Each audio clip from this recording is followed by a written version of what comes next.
got Miami Beach average sale prices there up 72%. You got prices up double digits in Boca, Wellington, Bal Harbour, Delray, all across southern Florida. It isn't called the Sunshine State for nothing.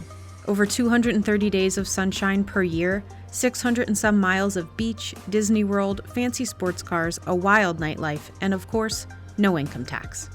My kids nicknamed me, because we live in Orlando, they called me Disney Dad when we would come here, because I was always in a good mood. We didn't stop hearing about Florida in 2020. From Florida now. Golden ticket in Florida. It sounds like Florida. Well, you're not alone. Some of Wall Street's biggest names like Goldman Sachs, Elliott Management, and Citadel Group have or are considering opening offices in Florida.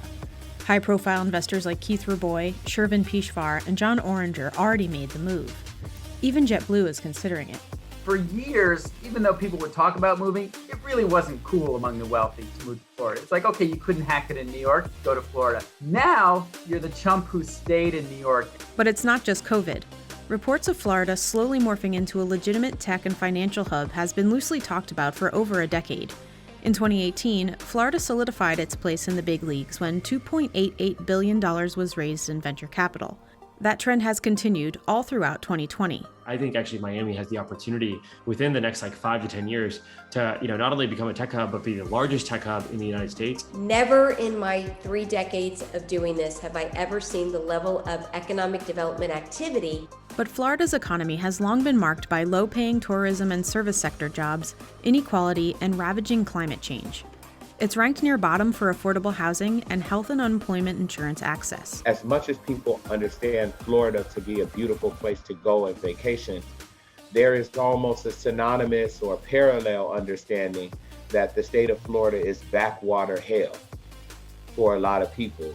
As consumer and employment behavior shifted during the pandemic, quality of life became a priority. And Florida seemed like an obvious choice, at least on the outside.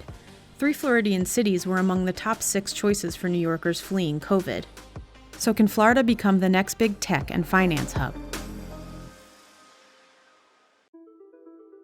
In December 2020, venture capitalist Dillian Asparuhoff tweeted, "Okay guys, hear me out. What if we move Silicon Valley to Miami?" And it was sort of this first moment where I'd say the crack in the foundation of my belief in San Francisco sort of occurred. Within hours, Miami Mayor Francis Suarez responded, "How can I help?" By the time I visited in March, actually had more late stage, in particular, investors, let's say Series B and beyond, than San Francisco did. Partially because how all the sort of crossover and hedge funds have entered into venture capital and are deploying more dollars than even the venture capital firms are. And so this nexus of power was sort of already shifting, and then a lot of those have moved to Miami already, both professionally and personally. Sort of had this sudden realization where I was like, oh my God, now being here, I got to here. That happened on a Friday night, and by Sunday night, we had put a bid in on a house in the design district. Dillian's tweet and eventual move has fueled momentum that Suarez and other locals have capitalized on. From conversations with celebrities like David Beckham and tech billionaire Peter Thiel, to SoftBank's pledge to invest $100 million in the city. The notion that high-earning jobs in tech and finance could migrate down to Florida has locals buzzing. Pre-COVID, we had landed maybe 50 or 60 financial service firms. Many of them had somewhere in the range of $500 million assets under management. Now we're seeing companies that have assets under management well over $1 billion. The state has many draws. Aside from the sunshine, its welcoming business climate is high on the list. According to the Tax Foundation, after Wyoming, South Dakota, and Alaska, Florida is the 4th friendliest business state in the country. No individual income tax and low corporate and unemployment insurance taxes. Looking at more than 60 measures of competitiveness, CNBC ranks the state 12th, 4th for access to capital after California, New York, and Texas. It was around tax season, and my accountant jokingly said to me, "Why don't you go move to that house you built down there and stop busting my chops every April 14th? I was like, all right. Casaberry is a member of Tiger 21, a peer membership network for high net worth individuals. He moved his family of 6 to Orlando about 6 years ago. Lifestyle is fantastically obvious. The weather's great. There's beaches all over the place. You're on either coast. Airports are fantastic. You'd be all over the country very quickly. But really what's happening down here is really incredible. Everywhere you drive around, you see building. The past few years, we saw it happening. Then, tack on COVID, and it just exponentially changed the impact. The influx of the wealthy has reflected in real estate sales, too. South Florida home sales valued $1 million and above jumped between 40 and 50% in 2020 compared to 2019. This is a long-term move for these companies, and I don't believe that they would be signing 8 to 10-year leases with options to expand. I don't believe that they would be putting their kids in schools and uprooting them from their private schools and public schools in New York, Boston, and Connecticut if this weren't long-term. And I don't believe that they would be buying $20 million homes if this were short-term. There is so many amazing, talented people from every standpoint, from marketing standpoint, from creative standpoint, from leadership standpoint, and people are always willing to move. If I was telling people to move to Nebraska, it might be a little bit difficult to sell. The average financial salesperson or analyst in Florida makes about half of what they'd make in New York. That could be a deterring factor for individuals choosing between job offers in New York or Florida. We have a company that we recently offered, a term sheet here to an LA that had said, for the past 3 or 4 years that they've been building their company here, had really struggled to find the talent that they needed locally in Miami, and also really struggled with being able to import talent. And they said that over the course of COVID, and in particular now with Miami Tech Week flipping, they're basically importing talent left and right, and they're able to sort of get their pick of the litter of the top tier engineers in the world. Migration trends are a strong indicator of growth. Between 2010 and 2019, Florida received over 2.3 million more people than it lost, the highest in the nation.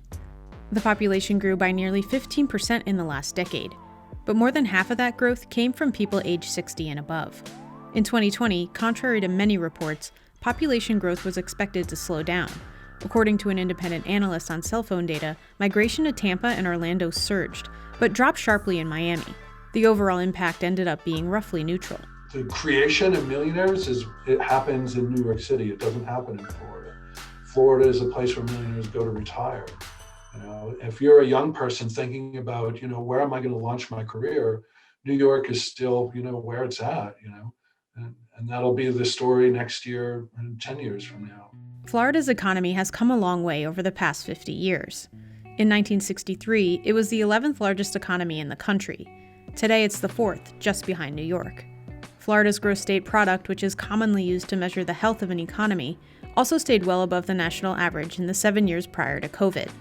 Except for the dips in the 2008 recession, employment grew in every category until 2020. True health of an economy is really how the quote-unquote bottom is doing, how are our teachers doing, how our public sector workers are doing. And you will see in Florida, just like in every other state, that teachers are going mad trying to provide some sort of education for children.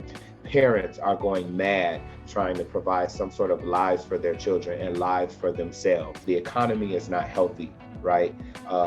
Very few are healthy. Just like anywhere else in the world, COVID was tough on Florida.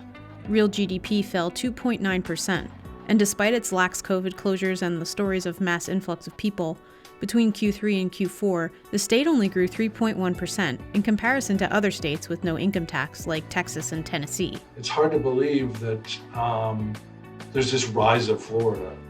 Florida has a growing population, and that's mostly a lower income earning population that are leaving, the New York area, the New York metro area, because, again, of enormous affordability problems, While an immense amount of wealth enters Florida annually, median income in the state is about 13% below the national average. Most employed Floridians work in construction, restaurants and food services, and elementary and secondary schools. Inequality is increasing over time, and the state spends less on public services like health and education per capita than any other state in the nation. That has resulted in social and economic problems like suppressed low and middle income wages, social fragmentation, poor health, and violence. There's 2, 3, 4 different Floridas that people live in. There's the tax haven Florida, where people can lay out on the beaches or sit in their penthouses. There's the Florida of tourism, where people could go to Disney. And then there's the state of farm workers who work from sun up to sundown, get shuttled from school buses from their homes, have no protection, usually have no papers. There's a life of Black people who continuously live with no representation, have the worst jobs in the state. The best things that you know about Florida on those beautiful postcards are at the expense of Black people, of immigrant people, Haitian folks, African folks. These are the invisible people who make Florida run. Spending more than a year working from home has reassured companies that they can cut back on pricey New York City or San Francisco offices while maintaining revenue. And Florida has benefited from that shift. But for it to become an epicenter could take time. It took New York City centuries to build its agglomeration and economies of scale. It remains to be seen if and how South Florida can accomplish that. What really excites me about Miami is ethos that everybody here is really excited about, right? Pro-technology, pro-capitalism, pro-immigration, cheap housing, low cost of living, low taxes. Being able to grow into that, I think, is really important. All the early signals to me seem, quite positive. But it'll be interesting to see sort of in September and October, are you still seeing this continuous exponential growth? This is all real. This is not a dipping of the toe in the sand. We know this because they're talking to local accountants and local attorneys, and the traffic is very high to those offices.